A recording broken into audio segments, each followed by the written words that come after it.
আসসালামু আলাইকুম। সবাই কেমন আছেন? আশা করি সবাই ভালো আছেন। আজ আপনাদের জন্য নিয়ে এসেছি গল্পের অন্তিম পর্ব। আশা করি গল্পটি আপনাদের ভালো লাগবে। তাহলে চলুন শুরু করা যাক। এদিকে রাফির ঘুম ভাঙতেই পায়ের দিকে তাকিয়ে দেখল কেউ একজন বসে আছে। রাফি ঘুম ঘুম ভাব নিয়ে বলে, কে ওখানে? আচমকা রাফির কথা শুনে আমি চমকে উঠলাম। তারপর এক মুহূর্ত বসে না থেকে দৌড়ে নিজের রুমে চলে এলাম। আমার এমন কাণ্ড দেখে রাফি ভয় পেয়ে উঠে বসে। ততক্ষণে চোখের ঘুম উধাও হয়ে গেছে। পাশে হাতে রেখে দেখে পিয়াস নেই। এবার রাফি ভাবনায় পড়ে গেল। রাফি মনে মনে ভাবে, তাহলে কি আমার পায়ের কাছে পিয়াস বসেছিল? কিন্তু পিয়াস কেন আমার পায়ের কাছে বসে থাকবে? তবে কি অন্য কেউ কে হতে পারে?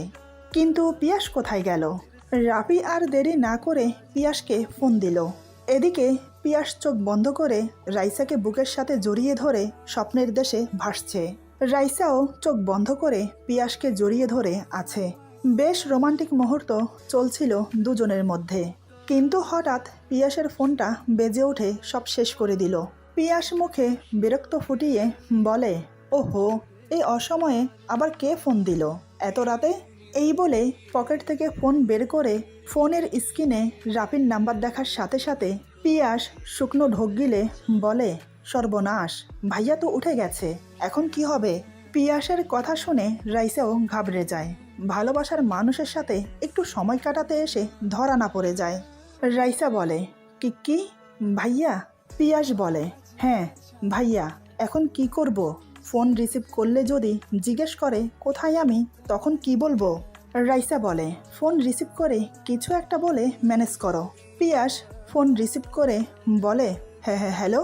রাফি বলে, পিয়াস তুমি কোথায়? পিয়াস আমতা আমতা করে বলে, আমি তো একটু বাইরে এসেছি। পিয়াসের এমন কথা শুনে রাফি বুঝতে পারল রাইসার সাথে দেখা করতে গিয়েছে, তাই এমন আমতা আমতা করে কথা বলছে। রাফি বলে, আমি জানি তুমি রাইসার সাথে দেখা করতে গিয়েছ, আর রাইসা এখনো তোমার সাথে আছে। রাইসাকে নিয়ে এখনই এই রুমে আসো, কথা আছে। এই বলে রাফি ফোন কেটে দেয়। পিয়াস আর দেরি না করে রাইসাকে নিয়ে রাফির রুমে গেল। ওরা রুমে গিয়ে দেখে চিন্তিত মুখ নিয়ে রাফি খাটের উপর বসে আছে। রাইসা রাফির সামনে এসে মাথা নিচু করে দাঁড়িয়ে বলে, সরি ভাইয়া, আমার ভুল হয়ে গেছে, আর কখনো এমনটা করব না। রাফি বলে, ঠিক আছে, এখানে ক্ষমা চাওয়ার কিচ্ছু হয়নি। আমি তোমাদেরকে ডেকেছি অন্য কারণে। পিয়াস বলে, কি হয়েছে ভাইয়া? রাফি বলে, কি হয়েছে আসলে আমি নিজেও জানি না। আমি তো ঘুমিয়ে পড়েছিলাম। তুমি কখন উঠে গেছো তাও বলতে পারবো না। হঠাৎ পায়ের উপর কোত্থেকে যেন পানি পড়ল, তাতে আমার ঘুম ভেঙে গেল। তারপর চোখ খুলে পায়ের ওখানে তাকিয়ে দেখি কে যেন একটা বসে আছে। আমি কে জিজ্ঞেস করতেই দৌড়ে পালিয়ে গেল, কিন্তু আমি এটা বুঝতে পারলাম না কে এলো। পিয়াস আর রাইসা একে অপরের মুখের দিকে তাকায় অবাক হয়ে। বেশ কিছুক্ষণ চিন্তা ভাবনা করে রাইসা বলে, এত রাতে এখানে কে আসতে পারে? হঠাৎ রাইসার কিছু একটা মনে হতেই বলে, আপু নয় তো? রাইসার কথা শুনে রাফি চোখ গোল গোল করে রাইসার দিকে তাকায়। রাফি মনে মনে ভাবে, এই কথাটা আমার মাথায় আসলো না কেন? সত্যিই কি ও এসেছিল? তাহলে ও আমার সাথে কথা না বলে এভাবে পালিয়ে গেল কেন? কিন্তু ও কি কান্না করছিল? তা না হলে আমার পায়ে পানির ফোঁটা কোত্থেকে পড়ল? কথাগুলো ভেবে রাফি আর এক মুহূর্ত বসে না থেকে দৌড়ে আমার রুমে চলে এলো। এদিকে রাফির কাণ্ড দেখে পিয়াস আর রাইসা দুজনেই অবাক হয়ে তাকিয়ে আছে। রাইসা বলে, কি হলো এটা? চলো তো গিয়ে দেখি। এই বলে রাইসা যেতে চাইলে পিয়াস ওর হাত ধরে বলে, এই কোথায় যাচ্ছ? রাইসা বলে, তুমি দেখলে না, ভাইয়া ছুটে গেল, চলো আমরা গিয়ে দেখি কি হয়েছে। পিয়াস বলে, তুমি কি পাগল হলে? ভাইয়া ছুটে কোথায় গেছে তুমি জানো না? আপুর কাছে। এখন ওদেরকে একা ছেড়ে দেওয়াটাই বেটার হবে। রাত অনেক হয়েছে, তুমি তোমার রুমে যাও, ঘুমিয়ে পড়ো। ভোর 4:30টার দিকে আমাকে ডেকে দিও, দরজা খোলাই থাকবে। আর আমিও চাই ঘুম থেকে উঠে প্রথমে তোমার মুখ দেখতে, যাতে আমার পুরো দিনটা ভালো যায়। রাইসা বলে, ঠিক আছে, তাহলে আমি এখন যাই। এই বলে চলে যেতে চাইলে পিয়াস ওর হাত ধরে বলে, আরে চলে যাচ্ছ যে? রাইসা বলে, তুমি তো বললে চলে যেতে। পিয়াস রাইসার হাত ধরে টান দিয়ে নিজের বুকে নিয়ে এসে 2 হাতে জড়িয়ে ধরে ওর কপালে একটা চুমো দিয়ে বলে, এটা না নিয়ে চলে যাবে? আমি তোমাকে অনেক ভালোবাসি, ইচ্ছে করছে না তোমাকে ছাড়তে, তারপরও ছাড়তে বাধ্য আমি। এবার যাও, রাত অনেক হয়েছে, বাবা মা জানতে পারলে সমস্যা হবে। এই বলে রাইসার কপালে আরও 2টো চুমো দেয়। তারপর রাইসা চলে গেল ঘুমোতে। পিয়াসও শুয়ে পড়ল। এদিকে রাফি আমার রুমে এসে কোনো দিকে না তাকিয়ে সোজা আমার মাথার কাছে এসে আমার মুখে হাত দিয়ে অনুভব করতে চাইল আমি কান্না করছি কিনা। চোখে হাত দিয়ে দেখে এখনও চোখের পাপড়িগুলো ভেজা। এটা দেখে বুঝতে বাকি রইল না যে আমি ওই রুমে গিয়ে ওর পায়ের কাছে বসে পায়ে হাত দিয়ে কান্না করেছিলাম। আমি কিন্তু ঘুমাইনি, চোখ মুখ বন্ধ করে ঘুমের ভাব নিয়ে শুয়ে রয়েছি। আমি জানতাম রাফি আসবে। রাফি বলে, লক্ষ্মীটি, আমার লক্ষ্মীটি কান্না করছে কেন? আমি কোনো কথা বলছি না। রাফি বলে, আমি জানি তুমি জেগে আছো, বলো না লক্ষ্মীটি, তুমি কান্না করছো কেন? আমি কি কোনো অন্যায় করেছি, নাকি তোমাকে অজান্তেই কোনো কষ্ট দিয়ে ফেলেছি? যদি অজান্তে কোনো কষ্ট দিয়ে থাকি তাহলে সরি লক্ষ্মীটি, আর কখনো তোমাকে কষ্ট দেব না। এসো, আমার বুকে এসো। ওর কথাগুলো শুনে আমার বুকের ভেতরটা কষ্টে ফেটে যাচ্ছে। আচ্ছা, ও এত ভালো কেন? কেন আমার মতো এত সাধারণ একটা মেয়েকে এত ভালোবাসে? আমি যে অনেক বড় অন্যায় করে ফেলেছি ওর সাথে, কোন মুখে ক্ষমা চাইবো ওর কাছে আমি? ও কি আমাকে ক্ষমা করবে? এদিকে রাফি আবার বলে, এই লক্ষ্মীটি, আসো, আমার বুকে আসো। এবার আর কান্না লুকিয়ে রাখতে পারলাম না, ফুপিয়ে ফুপিয়ে কেঁদে উঠলাম। এটা দেখে রাফি ব্যস্ত হয়ে পড়ল আমাকে নিয়ে। এক টানে আমাকে বসিয়ে শক্ত করে জড়িয়ে ধরল আমার মাথা ওর বুকে। রাফি আমার মাথা বুকের সাথে শক্ত করে চেপে ধরে বলে, কি হয়েছে? কান্না করছো কেন তুমি? এভাবে কান্না করো না প্লিজ, তোমার কান্না আমার সহ হয় না। আচ্ছা, আমি কি কোনো অন্যায় করেছি? তাহলে তুমি আমাকে শাস্তি দাও, তারপরও কান্না করো না। আমি ওকে শক্ত করে জড়িয়ে ধরে বললাম, আমাকে ক্ষমা করে দাও। আমি তোমাকে ভুল বুঝে অনেক কষ্ট দিয়েছি, তোমাকে থাপ্পড় মেরেছি, তোমার নিঃস্বার্থ ভালোবাসাকে অপমান করেছি, অনেক বড় ভুল করেছি আমি, ক্ষমা করে দাও আমাকে। আর কখনো এমন ভুল করব না। তুমি চাইলে আমাকে শাস্তি দিতে পারো, যে শাস্তি দেবে আমি মাথা পেতে নেব। শুধু তোমাকে ছাড়া আমি থাকতে পারবো না। তোমার বুকে আমাকে ঠাঁই দাও। তোমার চরিত্রে মিথ্যে কলঙ্কের দাগ দিয়েছি আমি পাপ করেছি, ক্ষমা করে দাও আমাকে, প্লিজ ক্ষমা করে দাও। আমি আর পারছি না তোমাকে ছাড়া থাকতে, দম বন্ধ হয়ে আসছে আমার। রাফি বলে, আরে আরে, কি আবোল তাবোল বকে যাচ্ছ বলো তো? আর ক্ষমা চাইছো কেন? আমি কিচ্ছু মনে করিনি, তবে তোমার ব্যবহারে একটু কষ্ট পেয়েছি, এছাড়া আর কিছু না। আর এই যে তুমি এখন আমার বুকে আছো, আমার সব কষ্ট চলে গেছে। তুমি জানো, প্রতিটা মুহূর্ত তোমাকে হারানোর ভয় আমাকে কুরে কুরে খায়। সব সময় আমি এই ভয়ে ভয়ে থাকি, শুধু তোমাকে হারানোর। আমার এই জীবন যে আমি তোমার নামে লিখে দিয়েছি, তাহলে তুমি ভাবলে কি করে তোমাকে ছাড়া আমি অন্য নারীতে আসক্ত হব? আমি যে আমার লক্ষ্মী বউটাকে অনেক ভালোবাসি। আমি কান্না করতে করতে বললাম, মিথ্যে কথা, একটুও ভালোবাসো না। রাফি বলে, এ কথা কেন বলছো? আমার ভালোবাসায় কি কোথাও কমতি রয়ে গেছে? আমি বললাম, হ্যাঁ, কমতি রয়ে গেছে। রাফি অবাক হয়ে বলে, কোন দিক দিয়ে লক্ষ্মীটি? আমাকে বলো, আমি সেদিক দিয়েও পূরণ করে দেব। বলো। আমি বললাম, তুমি আমাকে ভালোবেসে পাখি ডাকতে, কিন্তু কই, এখন তো তুমি আমাকে পাখি ডাকো না। রাফি বলে, ও এই কথা, কিন্তু লক্ষ্মীটি, তুমি তো আমাকে না করেছো পাখি ডাকতে, তাই তো আমি তোমাকে পাখি ডাকি না। আমি বললাম, আমি 100 বার না করব, 1000 বার না করব, কিন্তু তুমি আমার কথা শুনবে কেন? তোমার উচিত ছিল আমার কথা না শুনে আমাকে পাখি ডাকা, কিন্তু তুমি আমাকে পাখি ডাকো না। রাফি বলে, আচ্ছা ঠিক আছে, আমার ভুল হয়ে গেছে পাখি, এই দেখো আমি কানে ধরছি, ক্ষমা করে দাও। তুমি না আমার লক্ষ্মী পাখি? পাখি আর কান্না করে না। এবার যে তোমার মাথা ব্যথা শুরু হয়ে যাবে, তখন কিন্তু আমি তোমার মাথা টিপে দিতে পারবো না, কারণ আমি অনেক ক্লান্ত। এই 15টা দিন আমি শান্তিতে ঘুমোতে পারিনি। খাওয়া দাওয়া তো ঠিকমতো করিও নি। আমি বললাম, কে না করেছে? না খেয়ে থাকতে, না ঘুমিয়ে থাকতে? রাফি আমার মাথায় চুমু খেয়ে বলে, তুমি। আমি বললাম, আমি বুঝি না করেছি না খেয়ে থাকতে, না ঘুমিয়ে থাকতে? রাফি বলে, তুমি জানো পাখি, তোমাকে ছাড়া আমার ঘুম আসে না। আর খাওয়া দাওয়া, তুমি আমাকে ভুল বুঝে চলে এলে। এমন অবস্থায় আমি কি করে খাই, কি করে ঘুমাই বলো তো? আমি জানি আমার মতো তুমিও অনেক ছটফট করেছো আমার জন্য, কারণ তুমিও যে আমাকে অনেক ভালোবাসো। আমি বললাম, আমিও তোমাকে অনেক ভালোবাসি। এই 15টা দিন আমি একটু শান্তিতে থাকতে পারিনি, শুধু তোমার জন্য ছটফট করেছি। রাফি বলে, আর ছটফট করতে হবে না, এই যে আমি চলে এসেছি, এখন আমি আমার পাখিটাকে বুকে নিয়ে আদর করব। আমি বললাম, কিন্তু রাইসা কোথায়? ও তো পিয়াসের সাথে দেখা করতে গিয়েছিল। রাফি বলে, ওরা এখন যে যার রুমে ঘুমোচ্ছে। তুমি পিয়াসকে যেমন ছেলে ভাবো, পিয়াস কিন্তু তেমন ছেলে না, খুবই ভালো একটা ছেলে। দেখেছো তোমার বোনকে পাওয়ার জন্য সে নিজেকে কতটা শুধরে ফেলেছে। আমি বললাম, কিন্তু। রাফি বলে, আবার কিন্তু কিসের? তুমি কি এখনও ওকে সন্দেহ করো?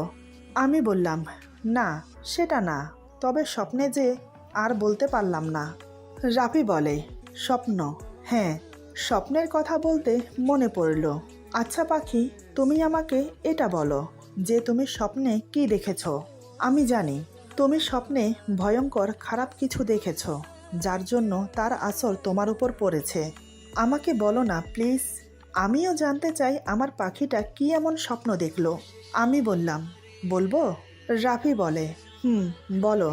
আমি বললাম, তুমি আবার অন্য কিছু মনে করবে না তো?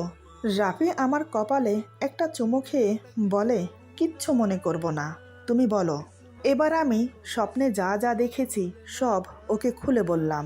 সব শুনে রাফি আমার মুখের দিকে তাকিয়ে রইল। আমি বললাম, কি হলো, অমন করে তাকিয়ে আছো কেন? রাফি বলে, স্বপ্নটা দেখার পর থেকে তোমার আমার মধ্যে যা হয়েছে, তাতে করে তোমাকে কোনো দোষ দিতে পারি না আমি। কারণ দেখো, স্বপ্নের সাথে বাস্তবে যা ঘটেছে সবটা স্বপ্নের সাথে হুবহুব মিলে গেছে। যেটা তুমি স্বপ্নের সাথে গুলিয়ে ফেলেছ, বাস্তবে যা হয়েছে, যা দেখেছ সবটা চোখের ধোঁকা। বাস্তবে এমন কিছুই হয়নি।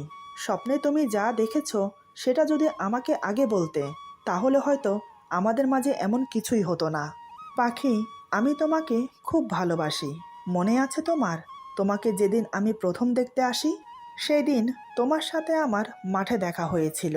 তোমাকে দেখে আমি মনে মনে বলেছিলাম, এমন একটা সরল সোজা প্রাণবন্ত একটা মেয়ে যদি আমার বউ হয়, তাহলে এ জীবনে আমি আর কিছু চাই না। আল্লাহ মনে হয় আমার মনের কথা শুনে ফেলেছিল, তোমার সাথেই আমাকে মিলিয়ে দিল। তুমি যে নর্মালভাবে মা হতে পারবে না সেটা শুনেও আমি পিছুপা হতে পারিনি। কেন জানো? কারণ ততক্ষণে আমি তোমাকে আমার মনটা দিয়ে ফেলেছি, সেটা ফেরাই কি করে? তুমি যদি আমাকে এই জীবনে বাবা ডাক শোনাতে নাও পারো, তাতেও আমি তোমাকে এক বিন্দুও অবহেলা করব না, কারণ আমার ভালোবাসা এতটাও ঠুনকো নয়।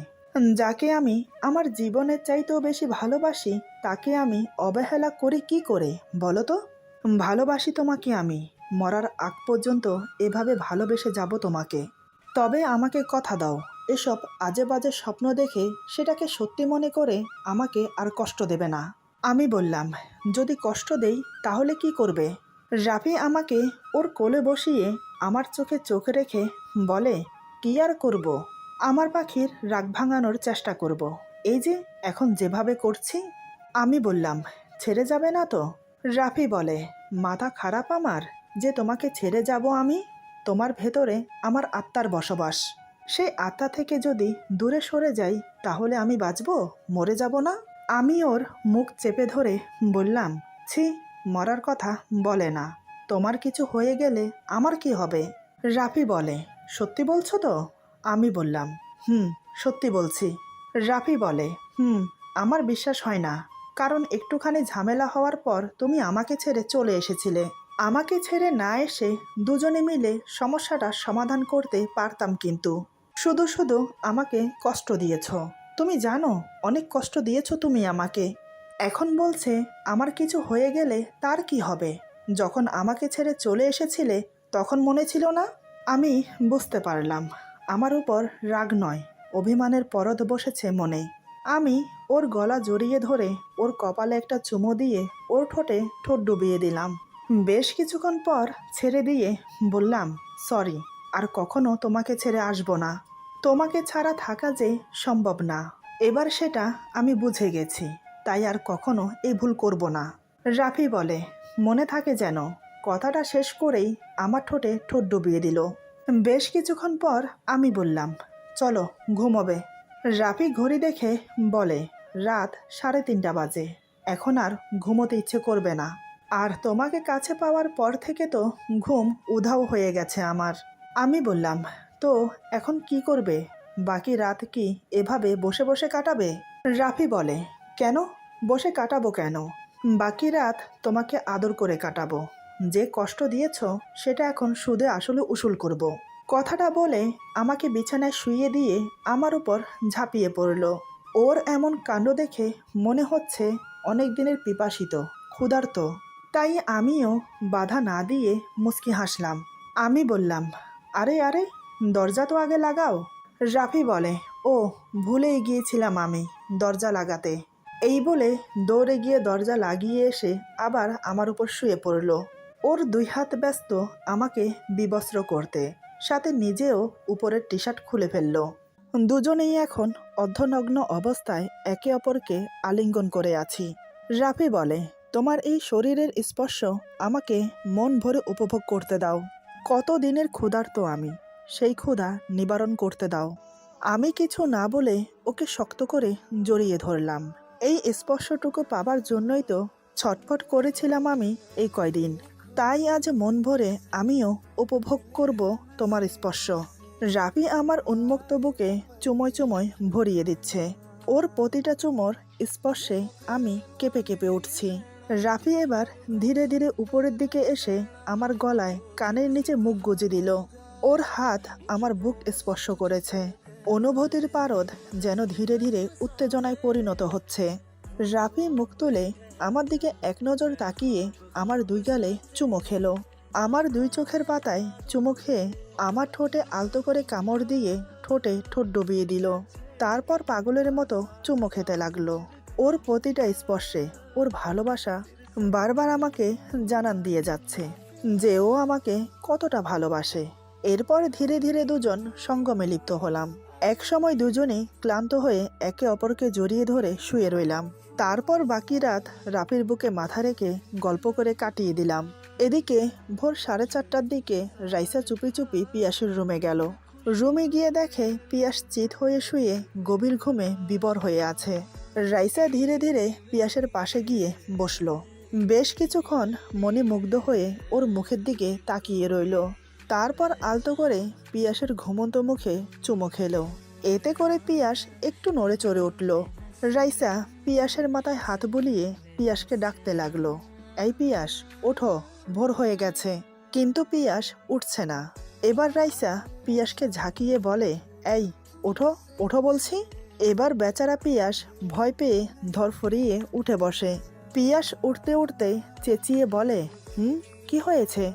রাইসা মুচকি হেসে বলে, ভোর হয়ে গেছে, তুমি উঠবে না? পিয়াস চোখ মুছতে মুছতে বলে, ও আমি তো ভুলেই গেছি।